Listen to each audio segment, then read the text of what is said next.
And now, live at 7. ආයුබෝවන් සුපුරුදු විලසම දවසම විමසන වෙලාවයි මේ. ශ්‍රී ලාංකේය අපක්ෂපාතී සමබර ප්‍රවෘත්ති ප්‍රකාශය ස්වර්ණවාහිනී ලයිව් at 7 ආරම්භ කරන්නට අදත් කාලය ඇවිත්. ලයිව් at 7 සමගින් අදත් ඔබට ඇත්ත කියන මම හරින්ද්‍ර ජයලාල්. මම ඉෂාරා සමරසිංහ. අපි අදත් මුලින්ම දකින්නට යමු ප්‍රධාන පුවත් සිරස්තල. පාතාල නායක මාකඳුරේ මදුෂ් ඇතුළු 25 දෙනෙක් ඩුබායිහිදී අත්අඩංගුවට. ගායක අමල් පෙරේරාත් ඒ අතර. ජනපති සහ අගමැති මාලදිවයින් ජනපති හමු වෙති.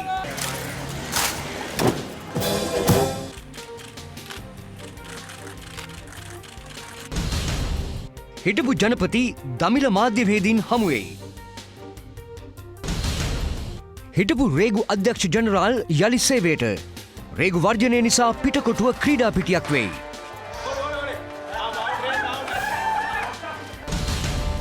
ඔබේ කාඩ් පත ATM වංචාකරුවන්ට හසුවීමට පෙර.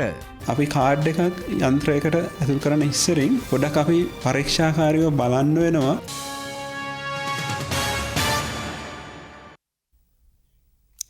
මද්‍රව්‍ය සහ පාතාලය කියන්නේ හැමදාමත් අපේ රට වනසන දෙයක්. මද්‍රව්‍ය සහ පාතාලය ගහට පොත්ත වගේ එකිනෙකට සම්බන්ධයි. මද්‍රව්‍ය වලටත් පාතාලයටත් ප්‍රබල ලෙස සම්බන්ධ. අපේ රටේ 25 දෙනෙක් අද ඩුබායි රාජ්‍යයේදී එරට ආරක්ෂක අංශවලට කොටු වුණා. විශේෂත්වය තමයි මේ කොටු වුණු අය අතර අපේ රටේ ජනප්‍රිය ගායකයෙක්, ඔහුගේ ජනප්‍රිය ගායක පුත්‍රයා වගේම ජනප්‍රිය ටෙලිනාට්‍ය නළුවෙකුත් සිටීම. මේ පහුගිය කාලේ අපි ඔබට පෙන්නපු ඡායාරූප දෙකක්. මේ ඡායාරූපවල ඉන්නේ අපි හැමෝම දන්න පාතාල කල්ලි නායකයෙක් බව කියන මාකඳුරේ මදුෂ්. මොහුගේ අලුත් ඡායාරූපයකුත් අද මාධ්‍යයට ආවා. ඒ ඔහු ඩුබායි පොලිසිය අත්අඩංගුවට ගැනීමත් එක්ක. මාකඳුරේ මදුෂ් නැමැත්තාගේ දෙවෙනි බිරිඳගේ 12 හැවිරිදි පුත්‍රයාගේ උපන්දින සාදය ඩුබායි සුපිරි හෝටලයක පවත්වන අතරතුර තමයි මේ අත්අඩංගුවට ගැනීම සිදු වෙලා තියෙන්නේ. ඒ වෙලාවේ මදුෂ්ගේ සමීපතමයින් වන කෙසෙල්වත්තේ දිනුක සහ කන්ජිපාන් ඉම්රාන් නැමැත්තාත් අත්අඩංගුවට අරගෙන. ඊට අමතරව මෙරට ප්‍රධාන පෙළේ ගායන ශිල්පියෙක් සහ ඔහුගේ පුත්‍රයා සහ ටෙලි නළුවෙකුත් ඩුබායි පොලිසිය අත්අඩංගුවට අරගෙන. ඔවුන් තිදෙනා නම් උපන්දින සාදයට ගීත ගායනා කරන්න ගිහින් කියලා තොරතුරු වාර්තා වෙනවා. අලුත්කඩේ ප්‍රදේශයේ පුද්ගලයන් 10 දෙනෙක් ඇතුළු 25 දෙනෙකු එම මෙහෙයුමේදී ඩුබායි පොලිසිය අත්අඩංගුවට ගත්තා කියලායි වාර්තා වෙන්නේ. මදුෂ්ගේ 12 හැවිරිදි පුත්‍රයා සහ මදුෂ්ගේ දෙවෙනි විවාහයේ බිරිඳත් අත්අඩංගුවට ගත් අය අතර ඉන්නවා. ඒ සාදේ කොකේන් නැමැති මත්ද්‍රව්‍ය සහ විවිධ වර්ගයේ මත්පෙති භාවිතා කරපු එක තමයි ඔවුන්ට එල්ලවන ප්‍රධානතම චෝදනාව වෙන්නේ.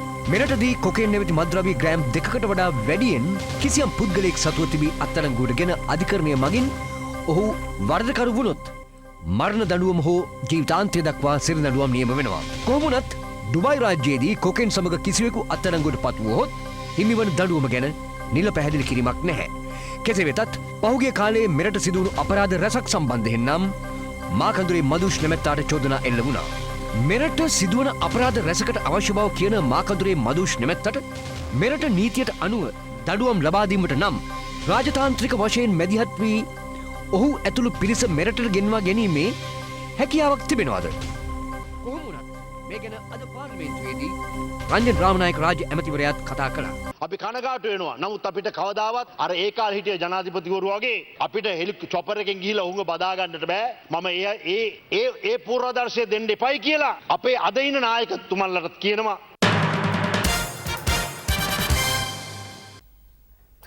අපි ඒ ඔබට කිව්වේ මෙරට මත් ජාවාරමත් පාතාලයත් මෙහෙවපු කෙනෙක් සහ තවත් පිරිසක් ගැන කතාවක්. දැන් අපි ඔබට කියන්න යන්නෙත් තවත් මත්කුඩු කතාවක් ගැන. මේ වසරේ මෙරටදී සොයාගත් වැඩිම හෙරොයින් තොගය සිය බහරයට ගැනීමට සුරාබදු දෙපාර්තමේන්තුවේ නිලධාරීන්ට අද හැකි වුණා. අද දින උදෑසන වැල්ලවත්ත ප්‍රදේශයේදී සැකකරුවන් දෙදෙනෙකු සමග හෙරොයින් කිලෝ 10ක පමණ ප්‍රමාණයක් අත්අඩංගුවට ගනු ලැබුවා. ඔවුන්ගෙන් කරන ලද ප්‍රශ්න කිරීම්වලදී අනාවරණය කරගත් කරුණුවල ප්‍රතිඵලයක් හැටියට පිළියන්දල ප්‍රදේශයේ නැවතත් නිවසකදී කරන ලද වැටලීමකදී තවත් සැකකරුවෙකුත් සමග හෙරොයින් කිලෝ 100ක ප්‍රමාණයක් අත්අඩංගුවට ගන්න. ශ්‍රී ලංකා සුරාබදු දෙපාර්තමේන්තුවේ ඉතිහාසයේදී කරන ලද විශාලතම මත්ද්‍රව්‍ය ග්‍රහණයයි අද දින මේ ආකාරයට මේ නිලධාරීන් ග්‍රහණය කොට තිබෙන්නේ. බන්ධනාගාරගතව සිටින පුද්ගලයෙක් එම ජාවාරම සිදු කරගෙන ගොස් ඇති බවට මේ වෙනකොට අනාවරණය වෙලා. මේ අතර පසුගිය 22 වෙනිදා හෙරොයින් කිලෝ 96ක් සිය භාරයට ගන්න පොලිස් විශේෂ කාර්යබලකායට හැකි වුණා. මේ වෙනකොට මේ අවුරුද්දේ ගත වූ දවස් 36 ඇතුළත හෙරොයින් කිලෝ 250කට ආසන සංඛ්‍යාවක් සොයාගන්න මෙරට ආරක්ෂක අංශවලට ඒ අනුව හැකි වෙලා තිබෙනවා.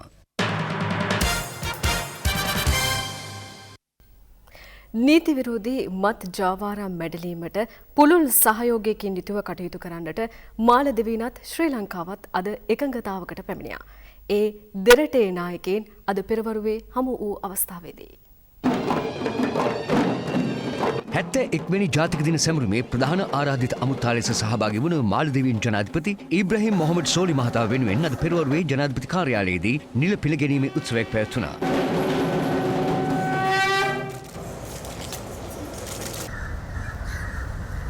මේ එහිදී මාලදිවයින් ජනාධිපතිවරයා වෙනුවෙන් පිරිනැමුණු හමුදා උත්තමාචාර්යයි.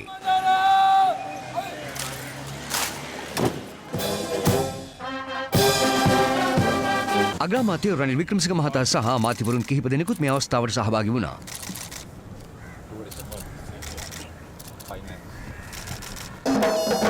පසුව දෙරටේ නායකයින් අතර නිල හමුව ජනාධිපති කාර්යාලයේදී පැවැත්වුණා. ජනාධිපති මාධ්‍යංශයේ පැවසුවේ සාකච්ඡාවේදී නීති විරෝධී මත්ද්‍රව්‍ය ජාවාරමට එරෙහි වැඩපිළිවෙලේදී සහයෝගයකින් කටයුතු කිරීමට දෙරටේ නායකයින් එකඟ වූ බවයි. එමෙන්ම මත්ද්‍රව්‍ය මැඩලීමට ජනාධිපති මෛත්‍රීපාල සිරිසේන මහතා ගෙන යන වැඩපිළිවෙල හා කැපවීම මාලදිවයින් ජනාධිපතිවරයාගේ පැසසුමට ලක්ව තිබෙනවා. මේ අතර මාලදිවයින් ජනාධිපතිවරයා සහ අග්‍රාමාත්‍ය රනිල් වික්‍රමසිංහ මහතා අතර විශේෂ හමුවක් ඊයේ අරලියගහ මන්දිරයේදී පැවැත්වුණා.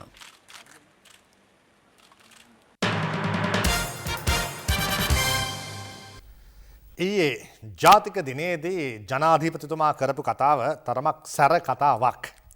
මේ වෙලාවේ විපක්ෂ නායකතුමා හෙවත් හිටපු ජනාධිපතිතුමත් වත්මන් අගමැතිතුමාත් එතන හිටියා.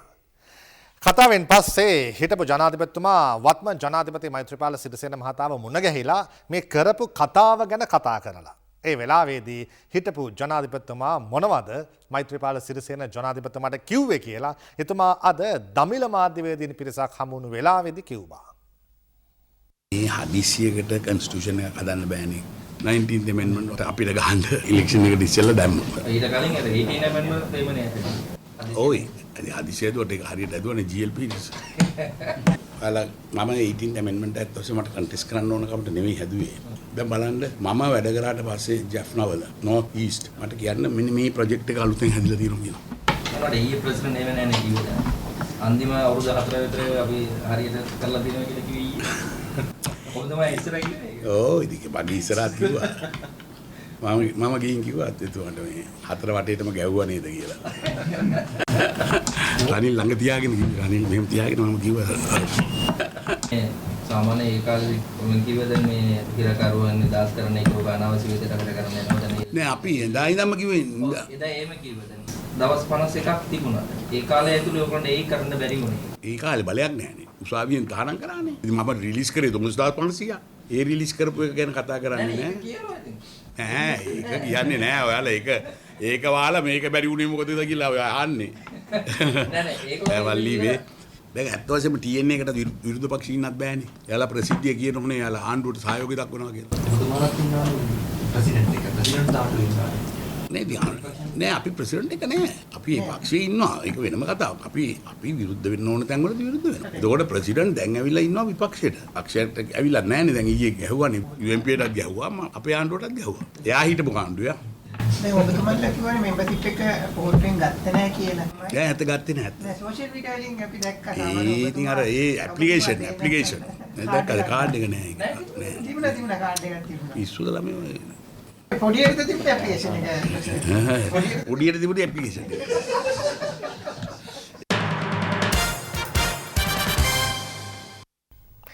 ජාතික ආණ්ඩුව ගැන ජාතික දින උත්සවය අමතමින් ජනාධිපතිතුමන් කළ ප්‍රකාශය මෙවනකොට දේශපාලන වේදිකාවේ ලොකු කතාබහක් මතුවෙලා. අද එක්සත් ජාතික පක්ෂයේ ඇමතිවරු දෙන්නෙක්ම ඒ ගැන කතා කළා. ඊයේ ජනාධිපතිතුමා බොහොම සැරට කතා කරා ජාතික ආණ්ඩුව පිළිබඳව.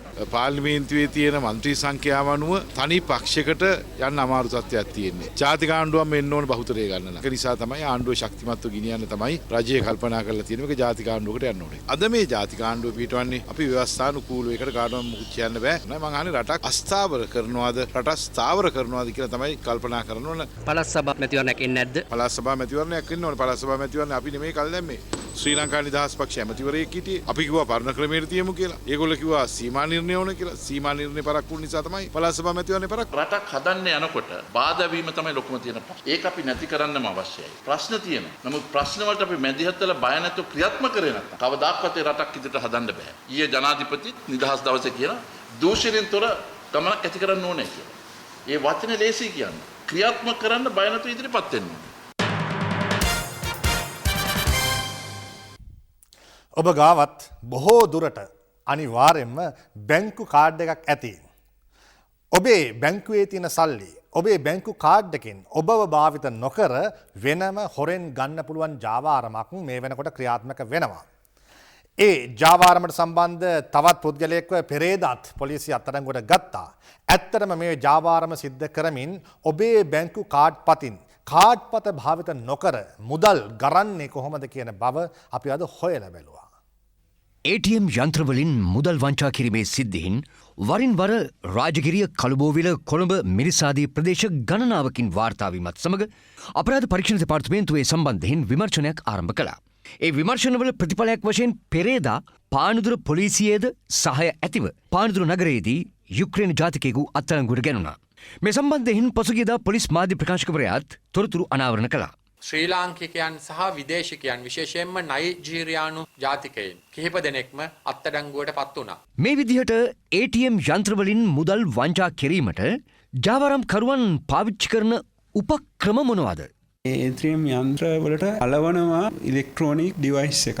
අපි නොදැනුවත්ව කාඩ් එක ඇතුල් කරොතින් ඒ ඩිවයිස් එකෙන් ඒ කාඩ් එකේ තියෙන දත්ත රෙකෝඩ් කරගන්න. රෙකෝඩ් කරගෙන ඒ කාඩ් එකේ ඩුප්ලිකේට් කොපියක් ගහලා ඒකෙන් තමයි ගොඩක් වෙලාවට සල්ලි ගන්න. ඒක ක්‍රමයක්. අනිත් එක මිනිස්සුන්ව නොමග යවනවා. විශේෂයෙන්ම බැංකුවල නිවාඩු දවස් බලලා බැංකුවේ සේවකයෝ විදියට ඒ විදියට ඇඳ පැළඳගෙන ඒ මැෂින් ගාවට වෙලා මැෂින් රිපෙයාර් කරන විදියට ඉඳලා ඊට පස්සේ මැෂින් එක චෙක් කරන්න කියලා අර සල්ලි ගන්න බලාපොරොත්තු වෙන මිනිස්සුන්ගේ කාඩ් එක ඉල්ලනවා. ගොඩක් අය සල්ලි ගන්න තියෙන හදිසියට ඒගොල්ලෝ කාඩ් එක දෙනවා. ඒ දෙකෙන් එක ක්‍රමයකින් තමයි අනිවාර්යයෙන්ම ඒගොල්ලෝ දත්ත ගන්න. ATM කාඩ් පතක දත්ත ජාවාරම් කරුවන්ට හසු නොවී තබා ගන්නේ කොහොමද? අපි කාඩ් එකක් යන්ත්‍රයකට ඇතුල් කරන ඉස්සරින් පොඩක් අපි පරීක්ෂාකාරීව බලන්න වෙනවා. ඒ යන්ත්‍රයේ තියෙන අර පින් පෑඩ් එක උඩ මොකක් හරි දෙයක් නොපෙනෙන වගේ දෙයක් මොකක් හරි සංගවා තියෙනවද කියන එකත් කාඩ් එක ඇතුල් කරන කට ඕනට වඩා ඉස්සරහට ඇවිල්ලා තියෙනවද කියන එකත්. ඔතේ කටට තමයි අනිත් ඩිවයිස් එක අලවන්නේ. නැත්තම් අර පෑඩ් එක උඩ තමයි අලවන්නේ. නැත්තම් කැමරාස් හොර කැමරා සංගල තියෙනවා කීපෑඩ් එක උඩ කී පින් එක බලා ගන්න. එහෙම තියෙනවද කියලා බලලා තමන්ගේ කාඩ් පත පාවිච්චි කරන්න කියන එක තමයි ජනතාවට කියන්න තියෙන්නේ. දැන් අපි යන්නේ රට හදන තැනට. උදා වී තිබෙන 2019 වසර වෙනුවෙන් වන රජයේ වියදම් ඇතුළත් අයවැය විසර්ජන පනත් කෙටුම්පත අද තමයි පාර්ලිමේන්තුව හමුවට ඉදිරිපත් කෙරුණේ. මුදල් ඇමතිතුමා වෙනුවෙන් මේ විසර්ජන පනත් කෙටුම්පත අද පාර්ලිමේන්තුවට ඉදිරිපත් කළේ සභානායක ලක්ෂ්මන් කිරියල්ල මහතා. එම විසර්ජන පනත් කෙටුම්පතට අනුව මේ වසරේ අපේ රටේ මුළු රජයේ වියදම රුපියල් බිලියන 2312ක්. මේ අතර අද පාර්ලිමේන්තුවේදී යලිත් වතාවක් මරණ දඬුවම ක්‍රියාත්මක කිරීම සම්බන්ධයෙන් කතාබහක් මතුවුණා. අපි ළඟදී සම්මත කරගත්ත පාර්ලිමේන්තුවට ගෙනාවා චර්යා ධර්ම මූලධර්ම පද්ධතියකුත් පාර්ලිමේන්තුවට ගෙනාවා. මම ඒකේ සඳහන් කරනවා 4 වෙනි කොටසේ මහජන බැඳියාවන් ආරක්ෂා වන පරිදි එසේ ඇතිවන යම් ගැටීමක් निराකරණය කිරීම සඳහා අවශ්‍ය පියවරු ගත යුතුයි කියලා. මතක තියාගන්න ඇමතුමා මහ බැංකුවේ බැඳුම් කර වංචාවෙන් ආවස්තික පාඩුව බිලියන 1000කට වැඩි. ඒ වගේම ශ්‍රී ලංකන් ගුවන් සමාගම තමුන්නාන්සේලාට කිව්වා තමුන්නාන්සේලා ගුවන් යානා ඇනවුම් කරපු එක අවලංගු කරා. කැබිනට් තීරණයක් නැහැ. චරිත රත්වත්තේ මහත්තයාගේ SMS එකට මේක අවලංගු කරයි කියලා මම කියනවා. එහෙම වෙලා නැත්නම් මම්මගේ මන්ත්‍රීකමෙන් අයින් වෙනවා. ඉතින් මම කියන්න හදන්නේ ඔබතුමා ඕක තර්ක කරන්න ආවොත් ඕක තර්ක කරන්න ආවොත් ඒවත් කතා කරන්න වෙනවා. කතා කරන්නකෝ. ඇයි ඔබතුමා වැරදි කාර්යය නිවැරදි කරන්න හදන්නේ? එන එච්චරයි. හරි. මම ඒක ඉල්ලස් කරගන්න. හරි මම ඒක ඉල්ලස් කරගන්නවා. ඕකේ I'm sorry. 2018 7/23 වෙනි දිනට මන්දණ්ඩනයේ නියම වී ඇති සිරකරුවන් 376යි. අද ඒ අයට වෙන දෙයක් ගැන හිතාගන්න බෑ. ඒගොල්ලෝ කියන්නේ එක්කෝ අපිව මරලා දාන්න, එක්කෝ අපිව එල්ලන්න. දෙකෙන් එකක්. දැන් ඔබතුමා කියපු එකෙන් කොයි එක කරනවටද වඩාත් කැමති? මත්ද්‍රව්‍ය වලට අදාළ වෙන මරණ දඬුවම ක්‍රියාත්මක කරන්න ජනාධිපතිතුමා හදනකොට ඇයි මේක තවත් ප්‍රමාද වෙන්නේ? කවුද මේක පිටිපස්සේ ඉන්නේ මේ මරණ දඬුවම ඒ අයට විරුද්ධව ක්‍රියාත්මක වීම නතර කරන්නේ? ඒ නම් ලැයිස්තුවම අපි ජනාධිපති ලේකම් කාර්යාලයට ඇරලා තිබුණේ ගිය අවුරුද්දේ සැප්තැම්බර් මාසේ. ලංකාවේ. ඔව්. ඔබතුමිය කිව්වනේ අමත්මිය කිව්වා ෆයිල්ස් යවුවයි කියලා ජනාධිපති ලේකම් කාර්යාලයට. ඔව්. ඒක නිර්දේශ ආපහු ලැබිලා නැද්ද? නෑ. ජාතික ආණ්ඩු යෝජනාවට පක්ෂව ශ්‍රී ලංකා නිදහස් පක්ෂ මන්ත්‍රීවරු අතඉස්සුවොත් හරි කැමැත්ත පළ කළොත් හරි මොකක් වේවිද? ඒ ගැන නිදහස් පක්ෂ මහලේකම්වරයා කියන කතාව වගේම එක අය එක තැන කියන කතා දැන්. කියන කතා. මේ ජාතික ආණ්ඩුව ගැන මම පොඩි අදහසක් ඉදිරිපත් කරන්න කැමතියි. මිත්‍රවරුනි, ඉදිරියේදී ගන්නා මේ තීරණවලදී ඇත්තටම අපි ලොකු අභියෝගයකට මුහුණ පාන්න වෙනවා. ජාතික ආණ්ඩුවක් හදන්න කර තිබෙන යෝජනාව ජාතික ආණ්ඩු ක්‍රම ව්‍යවස්ථාවේ වගන්තියටම විහිළුවා. ඊයේ ජනාධිපතිතුමාත් මේක ප්‍රතික්ෂේප කරා. ජනාධිපතිතුමා පොඩ්ඩක් ඉතින් දැන් මේ තරහ වෙලා ඉන්නේ අපිත් එක්ක. ඉතින් මම හිතන්නේ රටේ ඉදිරි ගමන ගැන කතා කරා නම් හොඳයි. ජාතික දිනේදී ආණ්ඩුව සම්බන්ධයෙන් වෙනම එක කතා කරන් කැබිනට් එකේ තැනක වගේ තමයි කතා කරන්න ඕනේ. ජාතික ආණ්ඩුව සෑදීමේ වැඩපිළිවෙල සම්පූර්ණයෙන් ශ්‍රී ලංකාවේ ආණ්ඩු ක්‍රම ව්‍යවස්ථාවට පටහැනි. ආණ්ඩු ක්‍රම ව්‍යවස්ථාවේ වගන්තිවලට අනුකූලව කටයුතු කිරීම අතිගරු ජනාතුමාගේ වගකීමක් නිසා එතුමාට බලයක් තිබෙනවා ඒ යෝජනාව ප්‍රතික්ෂේප කිරීමට. ආයිත් ජාතික ආණ්ඩුවක කතාවක් තියෙනවා. අදත් මට මාධ්‍යවේදියෙක් මගෙන් ඇහුවා ජාතික ආණ්ඩුවක් පිටුවන් යනවාද කියලා. වැඩක් කරන්න අවශ්‍ය නිවැරදි තීන්දුව ටික ගන්න අපි හැම වෙලාවෙම කැප වෙනවා. ශ්‍රී ලංකා නිදහස් පක්ෂයේ සමාජිකයෙක් නම් එක්සත් ජනතා නිදහස් සන්ධානයේ සමාජිකයෙක් නම් ජාතික ආණ්ඩු සංකල්පයට විරුද්ධව ඡන්දය පාවිච්චි කළ යුතුයි. විපක්ෂ පක්ෂව ඡන්ද පාවිච්චි කරොත් ඔවුන්ට විරුද්ධව පක්ෂ විදිහට විනය ක්‍රියාමාර්ග වලට අනිවාර්යෙන් අපි යනවා.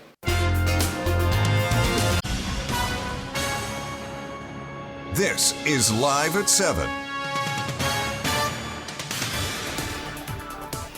නිමක් නොවන ප්‍රශ්නවලින් පිරුණ අපේ රටේ ක්‍රිකට් ගැන ඇහෙන අලුත්ම කතාව තමයි මේ කියන්නට සූදානම් වන්නේ. එක කතාවක් තමයි දිනේෂ් චන්දිමාල් ටෙස්ට් නිත්‍ය නායකත්වයෙන් ඉවත් කිරීම සහ තරඟාවලියෙන් ඉවත් කිරීම. දෙවැනි කතාව දිමුත් කරුණාරත්නට නායකකම දීම. ඒ අලුත්ම ක්‍රීඩකයන් 4 දෙනෙකුත් එක්ක.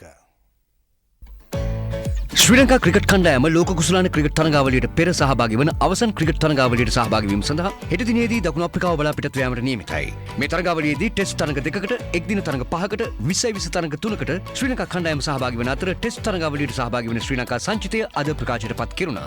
17 දිනකකින් සමන්විත ශ්‍රී ලංකා ටෙස්ට් සංචිතයේ නව නායකත්වයට පත් කර ඇත්තේ දිමුත් කරුණාරත්නයි. නිත්‍ය ටෙස්ට් නායක දිනේෂ් චන්දිමාල් මේ තරඟාවලියෙන් ඉවත් කර ඇති අතර ඔහුට තේරීම් කමිටුවෙන් උපදෙස් ලැබී ඇත්තේ යලි දේශීය තරඟ ක්‍රීඩා කර සුපුරුදු රිද්මයට පැමිණෙන ලෙසටයි. චන්දිමාල්ට අමතරව තවත් 6 දෙනෙකුට ටෙස්ට් සංචිතයේ ස්ථාන අහිමි වී ඇති අතර ඒ දිල්රුවන් පෙරේරා, රෝෂන් සිල්වා, සදීර සමරවික්‍රම, දුෂ්මන්ත චමීර, නුවන් ප්‍රදීප් සහ ලහිරු කුමාරයි. ඒ වෙනුවට මේ දිනවලදී පැවැත්වෙන ප්‍රමුඛ පෙළ ක්‍රිකට් තරඟාවලියේදී දස්කම් දක්වන ඇන්ජලෝ පෙරේරා, ඕෂධ ප්‍රනාන්දු, මොහමඩ් ශිරාස්, ලසිත් ඇඹුල් දෙනිය, මිලින්ද සිරිවර්ධන සහ කෞශල් සිල්වා ටෙස්ට් සංචිතයට කැඳවන්නටයි තේරීම් කමිටුව පියවරගෙන ඇත්තේ.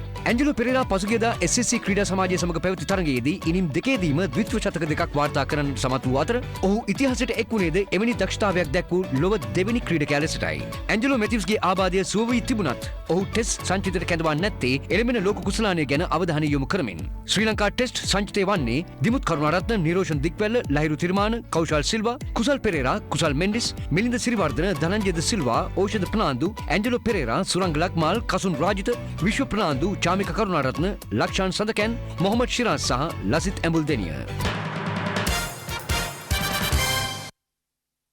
වසර 41ක සේවා කාලයකින් පසු අද විශ්‍රාම යාමට නියමිතව සිටි පොලිස් විශේෂ කාර්ය බළකා අනදෙන නිලධාරී ජ්‍යෙෂ්ඨ නියෝජ්‍ය පොලිස්පති එම්.ආර්. ලතීෆ් මහතාට තවත් වසරක සේවා දිගුවක් ලබා දීමට කැබිනට් අනුමැතිය ලබා දී තිබෙනවා. ජ්‍යෙෂ්ඨ නියෝජ්‍ය පොලිස්පති එම්.ආර්. ලතීෆ් මහතා යටතේ පසුගිය මාස 6ක කාලය තුල පමණක් අත්අඩංගුවටගත් හෙරෝයින් ප්‍රමාණය කිලෝග්‍රෑම් 798ක්. තවත් දේශීය පුවත් කිහිපයක් කෙටියෙන් දකිමු දැන්. රටම කෙටියෙන්. හම්බන්තොට දිස්ත්‍රික් පොලිස් වැටලීම් ඒකකය මගින් හෙරෝයින් පැකට් 236ක් සමග සැකකරුවන් දෙදෙනෙක් අද උදෑසන අත්අඩංගුවට ගත්තා. පොලිස් භාරයට ගත් මෙම එක් පැකට්ටුවක් ඔවුන් අලෙවි කර ඇත්තේ රුපියල් 5000කටයි. ප්‍රධාන ජාවාරම්කරුගෙන් ලද තොරතුරු අනුව ඔවුන් නිවස හා අවට ප්‍රදේශීය නිලසුනකෙක් යොදවා පරීක්ෂා කිරීමේදී තවත් හෙරෝයින් පැකට් කිහිපයක් සොයා ගැනීමට හැකි වී තිබෙනවා. හෝමාගම පිටිබන් ප්‍රදේශයේදී උපන් විගස නිවුන් දරුවන් දෙදෙනෙකු ඝාතනය කළ මවක් හෝමාගම පොලිසිය අත්අඩංගුවටගෙන තිබෙනවා. සැකකාර කාන්තාව දරු උපතින් පසු අධික රුධිර වහනය හේතුවෙන් හෝමාගම රෝහලට ඇතුළත් කර තිබෙන අතර එහිදී ඇය දරු උපතක් සිදු කර තිබෙන බව වෛද්‍යවරුන්ට අනාවරණය වුණා. පසුව ඇය කළ පාපචාරණයකට අනුව හෝමාගම පොලිසිය ඇගේ නිවස පරීක්ෂා කිරීමේදී පොලිතින් කවරවල දමා ඇඳයට සඟවා තිබූ බිලිඳු මලසිරුරු සොයා ගැනීමට හැකි වුණා. 37 හැවිරිදි සැකකාර කාන්තාව පොලිස් ආරක්ෂාව යටතේ හෝමාගම මහරෝහලේ දැඩි සත්කාර ඒකකයේ ප්‍රතිකාර ලබනවා. සාලිවැව නීලබැම්ම ප්‍රදේශයේ අතුරුදන්ව සිටින සෙනොරි තිසාරා නැමැති සිව් හැවිරිදි දැරිය ඝාතනය කර කලා ඔයට දැමූ බවට පාපෝච්චාරණය කිරීමත් සමග ඇගේ මව පෙරේදා අත්අඩංගුවට ගැනුණා. අනතුරුව අද ඇය පුත්තලම මහේස්ත්‍රාත් අධිකරණයට ඉදිරිපත් කිරීමෙන් පසු ලබන 8 වෙනිදා දක්වා රක්ෂිත බන්ධනාගාරගත කෙරුණා. එක්සත් ජාතීන්ගේ සාමසාධක හමුදාවට අනුයුක්තව මාලි රාජ්‍යයේ රාජකාරියේදී සිටියේදී බෝම්බ ප්‍රහාරයෙන් මියගිය මේජර් වසන්ත රාජගුරු මහතාගේ දේහය අද උදෑසන පොළොන්නරුව පුලස්තිගම පිහිටි ඒ මහතාගේ නිවසට රැගෙන ආවා. දේහය පිළිබඳ අවසන් කටයුතු අනිද්දා පොළොන්නරුව පුලස්තිගම පොදු සුසාන භූමියේදී සිදු කිරීමට නියමිතයි. මේ අතර එම බෝම්බ ප්‍රහාරයෙන් මියගිය පොල්පිටිගම රාවා ඇල්ල ප්‍රදේශයේ පදිංචි සැරයන් සමන්ත විජේකුමාර මහතාගේ දේහයද නිවසට බහර දුන් අතර එම දේහය පිළිබඳ අවසන් කටයුතුද අනිද්දා සිදු කිරීමට නියමිතයි.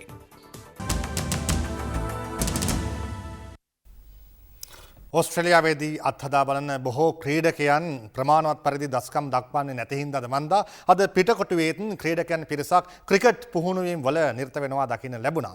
හරියට හොයලා බලද්දී ඒ ක්‍රීඩකයන් පිරිසක් නෙවෙයි රේගු වෙළඳුන් සහ තොග වෙළඳුන් පිරිසක් එහි සිටින ආකාරය තමයි දකින්න ලැබුණේ. මේ සියලු දේවල් වලට හේතුව බවට පත් වූයේ රේගු නිලධාරීන් ආරම්භ කළ තිබෙන වැඩ වර්ජනයේ හින්දා අද පිටකොටුවේ බොහෝ තොග වෙළඳසැල් වසා තැබීම. ඒ වගේම මේ වෙනකොට හිටපු රේගු අධ්‍යක්ෂ ජනරාල් වරිය යලි සේවයේ පිහිටවීමට රජය තීරණය කර ඇති බවත් දැනගන්නට ලැබෙනවා. රේගු අධ්‍යක්ෂ ජනරාල් PSM චාල්ස් මහත්මියට හදිසි ස්ථාන මාරුවක් ලබා දීමට විරෝධය පළ කරමින් රේගු නිලධාරීන්ගේ සංගමය අකුරට වැඩ කිරීමේ වෘත්තීය ක්‍රියාමාර්ගයක් ආරම්භ කළේ පසුගිය බදාදා සිටයි. එම වෘත්තීය ක්‍රියාමාර්ගයට වාප්පු ලිපිකරුවන්, කන්ටේනර් රථ රියදුරන්, රේගු නියාමකයින් සහ තොග වෙළඳ සංගම්ද සහාය පළ කර තිබෙනවා. රේගු නිලධාරීන්ගේ සංගමේ ලේකම් විපුල මිනුවන්පිටිය මහතා පැවසුවේ අද පැවති සාකච්ඡාවකදී තවත් වෘත්තීය සංගම් රැසක් තම වෘත්තීය ක්‍රියාමාර්ගයට සහාය පළ කළ බවයි. විපක්ෂ නායක මහින්ද රාජපක්ෂ මහතාත් මේ ගැන අද පාර්ලිමේන්තුවේදී අදහස් පළ කළා. රේගු අධ්‍යක්ෂක ජනරාල් එම තනතුරින් ඉවත් කොට ඒ සඳහා විශ්‍රාමික නාවික හමුදා නිලධාරියෙකු පත් කිරීමට ගෙන ඇති ආණ්ඩුවේ හිතුවක්කාරී තීරණය රටේ සමස්ත ආර්ථිකයම කඩා වැටීමට ලක් කර ඇති බව මේ කර සභාවට දැනටමත් දන්වා ඇති. මේ අතර කොළඹ කොටුව තොග වෙළඳසැල් ආශ්‍රිත ප්‍රදේශයේ අද දකින්නට ලැබුණේ මෙවැනි තත්ත්වයක්.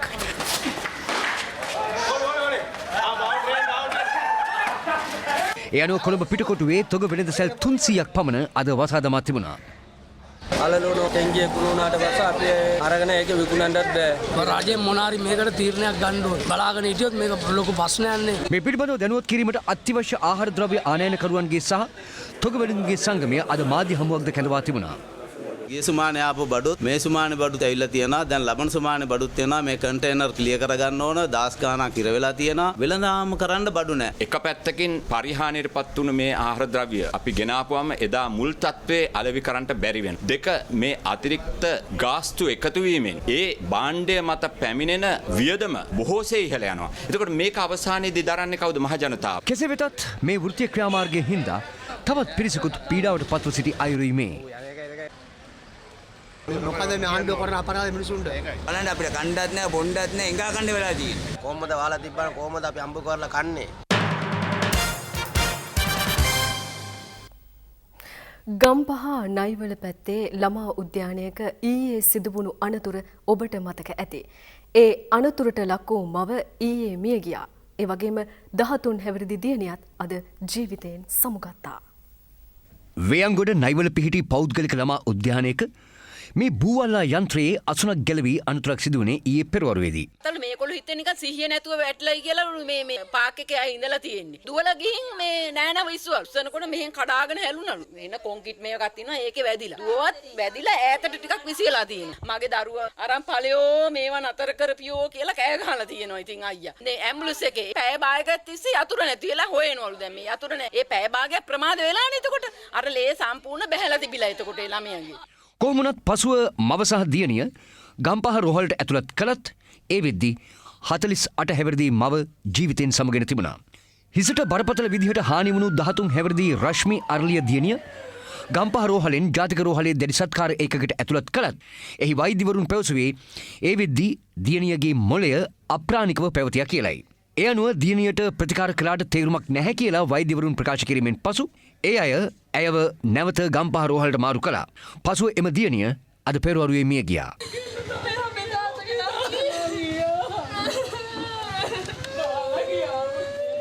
සිද්ධියට හේතු වූ නයිවල පෞද්ගලික ළමා උද්‍යානයේ හිමිකරු කළමනාකරු ඇතුළු 6 දෙනෙක් පොලිසිය විසින් අත්අඩංගුවට අතර අත්තනගල්ල මහේස්ත්‍රාත් අධිකරණය ඊයේ පස්වරුවේ එම ළමා විනෝද උද්‍යානය තාවකාලිකව වසා දැමීමටද නියෝගයක් නිකුත් කළා.